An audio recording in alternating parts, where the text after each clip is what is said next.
मैं डॉलुओ दुनिया में आने के बाद केवल 18 वर्ष की आयु में ही टाइटल डॉलुओ बन गया था। लेकिन तभी तांग हाओ ने मुझे धमकी दी कि अगर मैंने अकादमी नहीं छोड़ी तो मुझे मरना होगा। यह सुनकर मैं हंस पड़ा।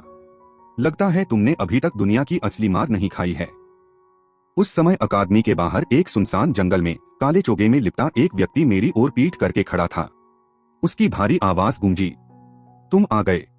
मैंने सीधे कहा, बेकार की बातें छोड़ो, जो कहना है साफ साफ कहो, सबके पास ज्यादा समय नहीं है। मेरी बात सुनकर उसका शरीर हल्का सा कांप गया। फिर तांग हाओ मुड़ा, अपना चोगा उतारा और अपना बिखरा हुआ चेहरा दिखाते हुए बोला, सचमुच नई पीढ़ी पुरानी पीढ़ी को पीछे छोड़ देती है। जब मैं तुम्हारी उम्र का था तब मैं केवल एक सोल एंसेस्टर था। मैंने शांत स्वर में उत्तर दिया। हाओतियन डॉलुओ की इतनी प्रशंसा पाकर मैं स्वयं को उसके योग्य नहीं मानता। मेरी बात सुनकर तांग हाओ स्पष्ट रूप से चौंक गया। उसे उम्मीद नहीं थी कि मैं उसकी पहचान एक नजर में ही जान लूंगा, लेकिन उसके लिए अब यह बात महत्वपूर्ण नहीं थी। वह मुझे यहाँ इसलिए लाया था ताकि मैं खुद ही पीछे हट जाऊं। उसने बिना घुमाए फिराए कहा, चूंकि तुम मेरी पहचान जानते हो इसलिए मैं भी सीधी बात करता हूँ। मैं चाहता हूँ कि तुम अकादमी छोड़ दो और श्याओ वू की असली पहचान किसी को भी मत बताना। उसकी यह बात कहते समय उसकी निगाहें मुझ पर टिकी हुई थीं।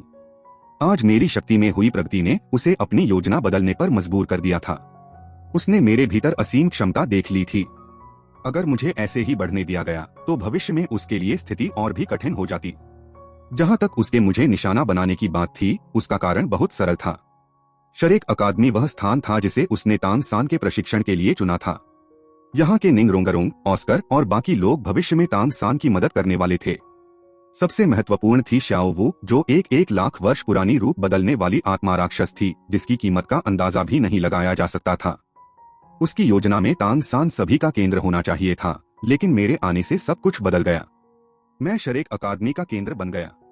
निंग रोंगरोंग मुझ पर मोहित थी, दाई मुबाई और बाकी सभी मेरा सम्मान करते थे। दूसरी ओर तांग सान धीरे धीरे सबकी नजरों से ओझल हो गया। यहाँ तक कि मौका मिलने पर श्याओ वू भी उसे छोड़कर जा सकती थी। इसी कारण चाहे कुछ भी हो, वह मुझे अकादमी से हटाना चाहता था। उसने पहले शांति से समझाने का फैसला किया था, लेकिन अगर मैं नहीं मानता तो वह मुझे मार डालने में भी संकोच नहीं करता, क्योंकि उसके लिए मेरे जैसा प्रतिभाशाली व्यक्ति तभी सुरक्षित था जब वह मर चुका हो। यह सोचकर मैं मुस्कुराया और बोला, हाओतियन डॉलुओ, आपका रौब तो बहुत बड़ा है, लेकिन अगर मैं मना कर दूं तो? मेरी बात सुनते ही तांग हाओ के हाथ में अचानक पानी की बाल्टी जितना विशाल हथौड़ा प्रकट हो गया। उसने ठंडी आवाज में कहा, नौजवान, मैं तुम्हें सलाह देता हूं कि अपने भले के बारे में सोचो। मैं तुम्हें एक आखिरी मौका देता हूं। अपने शब्दों पर दोबारा विचार कर लो। अगर तुम समझदारी से पीछे हट जाओ तो मैं तुम पर एक एहसान भी कर सकता हूं। तुम्हें पता होना चाहिए कि मेरा एक एहसान कितना कीमती है। लेकिन उसकी बात पूरी भी नहीं हुई थी कि मैंने हाथ उठाकर उसे रोक दिया। एक ऐसा इंसान जो अपने ही घर नहीं लौट सकता, वह भी खुद को इतना बड़ा समझता है। मैंने सिर हिलाते हुए दृढ़ स्वर में कहा, चाहे तुम मुझसे यह बात 10,000 बार भी पूछो, मेरा जवाब नहीं बदलेगा। मजाक कर रहे हो क्या? मेरे सारे मिशन शरेक अकादमी से जुड़े हुए हैं। मैं यहाँ से कभी नहीं जाऊंगा। यह सुनते ही तांग हाओ का चेहरा बदल गया। वह गुस्से में हंस पड़ा। अच्छा, बहुत अच्छा। सचमुच नई पीढ़ी बड़ी निडर है। आज मैं तुम्हें दिखाता हूँ कि आसमान के ऊपर भी आसमान होता है। मैंने कोई जवाब नहीं दिया। अगले ही पल मेरे पूरे शरीर पर चमकदार बिजली की अनगिनत धाराएं लिपट गईं। जैसे ही मैंने अपनी शक्ति मुक्त की, मेरा शरीर मानो बिजली का सम्राट बन गया और मैं स्वर्ग की समस्त बिजली पर नियंत्रण करने लगा। यह दृश्य देखकर तांग हाओ की आंखें सिकुड़ गईं। तुम्हारी ताकत साधारण टाइटल डॉलुओ से कहीं अधिक है। उसे मानना पड़ा कि मेरी शक्ति से निपटना उसके लिए आसान नहीं होगा। अगले ही क्षण मैं अपनी जगह से गायब हो गया और सीधे उस पर हमला कर दिया। जब मैं दोबारा दिखाई दिया तब तक मैं उसके सामने पहुंच चुका था। मैंने अपना दाहिना मुक्का कसकर उसकी छाती की ओर उल्का की तरह दे मारा। कितनी तेज रफ्तार! तांग हाओ की आंखें फैल गईं। उसने किसी तरह प्रतिक्रिया देते हुए तुरंत अपना विशाल हथौड़ा सामने लाकर वार रोकने की कोशिश की। धड़ाम! पूरा जंगल उस भयंकर टक्कर से गूंज उठा। हथौड़े से एक जबरदस्त ताकत और सुन्न कर देने वाली बिजली उसके शरीर में फैल गई। तांग हाओ लगातार कई कदम पीछे हट गया। बड़ी मुश्किल से उसने उस शक्ति का प्रभाव खत्म किया। उसके मन में गहरा झटका लगा। यह लड़का, यह तो साफ तौर पर 95वें स्तर का टाइटल डॉलुओ है। इसकी प्रतिभा तो हद से ज्यादा भयानक है। उसे महसूस हुआ कि उसके सामने उसका सबसे कम उम्र का टाइटल डॉलुओ कहलाने का गौरव भी मजाक बन चुका था। ऊपर से उसके पुराने घाव अभी तक पूरी तरह ठीक नहीं हुए थे और वर्षों की लापरवाही के कारण वह अधिक से अधिक 95वें स्तर की ही शक्ति दिखा सकता था। यह सोचते ही उसके मन में मुझे मार डालने का इरादा और भी मजबूत हो गया। इस लड़के को किसी भी हालत में जिंदा नहीं छोड़ा जा सकता। उसने मन ही मन फैसला किया कि पहले समय खींचेगा, फिर गुप्त तकनीक का उपयोग करके एक ही बार में मुझे खत्म कर देगा। लेकिन अगले ही पल उसके चेहरे का रंग उड़ गया। उसने देखा कि सामने खड़ा मेरा शरीर धीरे धीरे धुंधला होकर गायब हो रहा था। वह मेरा वास्तविक शरीर नहीं बल्कि अत्यधिक गति से बना हुआ एक आफ्टर इमेज था। उसी समय मेरे सिर के ऊपर से आवाज गूंजी, वज्र सरोवर। पानी की बाल्टी जितनी मोटी मोटी बिजली की अनगिनत धाराएं विशाल नागों की तरह तांग हाओ पर टूट पड़ी और उसे चारों ओर से घेर लिया। यह देखकर तांग हाओ ने तुरंत अपनी सबसे शक्तिशाली रक्षात्मक क्षमता का प्रयोग किया, मार्शल सोल अवतार, हाओतियन रक्षा। फिर भी कुछ ही क्षणों में कई 100 मीटर का पूरा इलाका झुलसकर बंजर भूमि में बदल गया। मैंने उसे सांस लेने तक का मौका नहीं दिया। वज्र पशु, आवाज फिर आसमान से गूंजी। तांग हाओ ने ऊपर देखा। मैं बिजली की चमक के बीच हवा में खड़ा था। मेरे चारों ओर 9 विचित्र आत्मावलय घूम रहे थे। अगले ही पल मेरा 8वां आत्मावलय चमक उठा। मेरे चारों ओर 9 विशाल बिजली के गोले प्रकट हुए। यह दृश्य देखकर तांग हाओ ने घबराकर एक लंबी सांस ली। उसे उन बिजली के गोलों से विनाश की ऐसी आभा महसूस हुई जो 95वें स्तर की सीमा से भी कहीं आगे थी। उसने बिना एक पल गवाए हाओतियन संप्रदाय की गुप्त तकनीक का प्रयोग किया। हाओतियन 9 कलाएं। वह बिजली के सरोवर के हमलों से बचते हुए तेजी से इधर उधर घूमने लगा और पलटवार का अवसर तलाशने लगा। उसी समय मेरा आत्मा कौशल भी पूरी तरह सक्रिय हो गया। मेरे चारों ओर घूम रहे 9 बिजली के गोले पल भर में 9 भयंकर वज्र पशुओं में बदल गए। उनमें से हर एक का शरीर विशाल अजगर जैसा था और उसके सिर पर एक डरावना एकल सींग था। उनकी भयावह आभा पूरे क्षेत्र पर छा गई। यह देखकर तांग हाओ ने दांत भींच लिए। उसने अपने घावों को जबरदस्ती दबाया और अपनी शक्ति को चरम सीमा तक पहुंचा दिया। उसी क्षण उसने हाओतियन 9 कलाओं की 4 अलग अलग प्रहार विधियां एक साथ प्रदर्शित की। उस पल उसकी युद्ध शक्ति सीधे 96वें स्तर के टाइटल डॉलुओ से भी ऊपर पहुंच गई। लगातार विस्फोटों की आवाज गूंज उठी। कुछ ही क्षणों में कई वज्र पशु नष्ट हो गए। यह देखकर मुझे कोई आश्चर्य नहीं हुआ। आखिर हाओतियन संप्रदाय की गुप्त तकनीक वास्तव में अत्यंत शक्तिशाली थी। इसके तुरंत बाद तांग हाओ ने बाकी 4 प्रहार विधियां भी इस्तेमाल कर ली। कुछ ही पलों में सभी वज्र पशु उसके हाथों नष्ट हो गए। इसी अवसर का लाभ उठाकर वह वज्र सरोवर की घेराबंदी से भी बाहर निकल आया। यह सब करने के बाद तांग हाओ की आंखों में उपहास भर गया। उसने मेरी ओर देखकर कहा, देखा नौजवान, मैंने तुम्हें मौका दिया था लेकिन तुम उसका फायदा नहीं उठा सके। अपनी चरम अवस्था में लौटने के बाद उसने अपना हाओतियन हथौड़ा मेरी ओर तान दिया। लेकिन तभी उसे कुछ अजीब महसूस हुआ। आसमान की अनगिनत बिजली की धाराएं लगातार मेरी ओर इकट्ठी हो रही थीं। उसी क्षण उसकी नजर मेरे चमकते हुए 9वें आत्मावलय पर पड़ी और उसे तुरंत सब समझ में आ गया। तभी मैंने हल्की आवाज में कहा, समाप्त। अगले ही पल पूरे आकाश में फैले काले बादल और बिजली एक ही क्षण में गायब हो गए। मैं फिर से सबके सामने प्रकट हुआ, लेकिन इस बार मेरे शरीर पर एक भयानक आकृति वाला बैंगनी रंग का कवच था। यही मेरा 9वां आत्मा कौशल था, वज्र सम्राट कवच। इस कवच को धारण करते ही मेरी हर क्षमता में कम से कम 50% की वृद्धि हो गई। यह देखकर तांग हाओ का दिल जोर से धड़क उठा। उसे साफ महसूस हुआ कि इस समय मेरी युद्ध शक्ति कम से कम 97वें स्तर के टाइटल डॉलुओ के बराबर पहुंच चुकी थी। उसके मन में पहली बार सच्चा भय पैदा हो गया।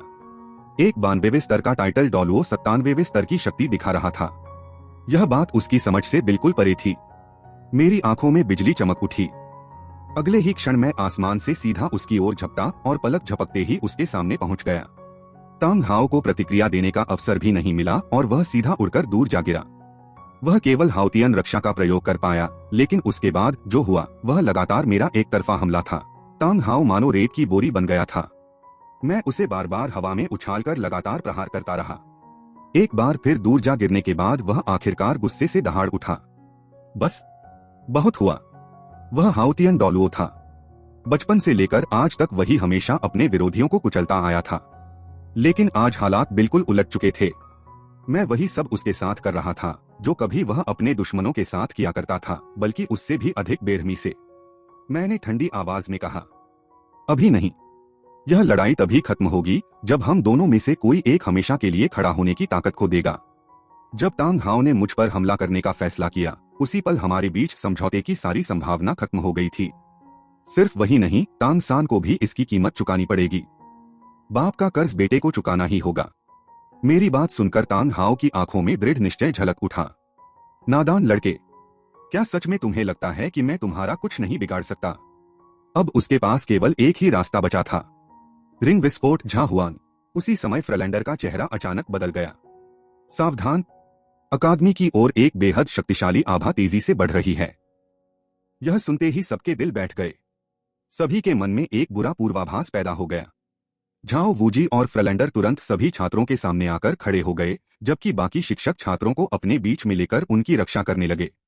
उसी क्षण एक व्यक्ति सबके सामने आकर रुका। प्रधानाचार्य फ्रलैंडर, बहुत दिनों बाद मुलाकात हुई। आने वाले को देखते ही फ्रलैंडर के चेहरे पर आश्चर्य छा गया। हाओतियन डोलुओ।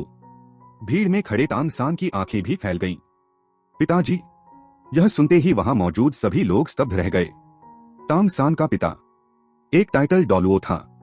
तांग हाओ ने जटिल भावों के साथ कहा, श्याओ सान। फिर उसने फ्रलैंडर की ओर देखते हुए कहा, फ्रलैंडर, इन कुछ दिनों तक श्याओ सान का ध्यान रखने के लिए धन्यवाद, लेकिन अब मेरे पास उसे अपने साथ ले जाने की मजबूरी है। फ्रलैंडर ने बिना कुछ कहे एक ओर हटते हुए कहा, जैसी आपकी इच्छा। तांग सान तुरंत उत्साह से दौड़कर तांग हाओ की बाहों में चला गया। तांग हाओ ने कहा, मुझे पता है कि तुम्हारे मन में बहुत से सवाल हैं, लेकिन अभी उन्हें समझाने का समय नहीं है। मेरे साथ चलो, सही समय आने पर मैं तुम्हें सारी सच्चाई बता दूंगा। तांग सान के मन में अनगिनत सवाल थे, लेकिन वह उन्हें दबाकर केवल सिर हिला सका। फिर उसने पूछा, पिताजी, क्या हम श्याओ वू को भी अपने साथ ले जा सकते हैं? तांग सान ने यह बात भले ही सवाल की तरह कही थी, लेकिन उसकी आवाज में साफ विनती झलक रही थी। तांग हाओ ने तुरंत श्याओ वू की ओर देखा। क्या तुम हमारे साथ चलना चाहोगी? श्याओ वू अनायास ही एक कदम पीछे हट गई। तांग सान तो हमेशा कहता था कि उसका पिता एक गरीब और साधारण आदमी है, लेकिन उसके सामने खड़ा व्यक्ति तो एक टाइटल डोलुओ था। क्या उसने पहले से ही मेरी असली पहचान जान ली थी? यह सोचकर उसने अनायास तांग सान की ओर देखा। उसके मन में संदेह, उलझन और अविश्वास एक साथ उमड़ पड़े। तांग हाओ की भौहें सिकुड़ गईं। क्या बात है? तुम जाना नहीं चाहती? उसी क्षण श्याओ वू ने अपने ऊपर एक भयंकर दबाव महसूस किया। उसे ऐसा लगा कि अगर उसने नहीं कहा तो उसका अंजाम बहुत बुरा होगा। और सच भी यही था। आखिर उसने मुझसे लड़ाई दो कारणों से की थी। पहला, क्योंकि मैं तांग सान के भविष्य को प्रभावित कर रहा था। दूसरा, क्योंकि श्याओ वू एक लाख वर्ष पुरानी रूप बदलने वाली आत्मा राक्षस थी और वह किसी भी कीमत पर उसे खोना नहीं चाहता था। श्याओ वू ने घबराकर सिर झुका लिया। मैं चलूंगी। अच्छा तो चलो। इतना कहकर तांग हाओ ने एक हाथ से श्याओ वू और दूसरे हाथ से तांग सान को पकड़ा, फिर बिजली जैसी गति से वहां से गायब हो गया। पीछे केवल शरेक अकादमी के सभी लोग स्तब्ध खड़े रह गए।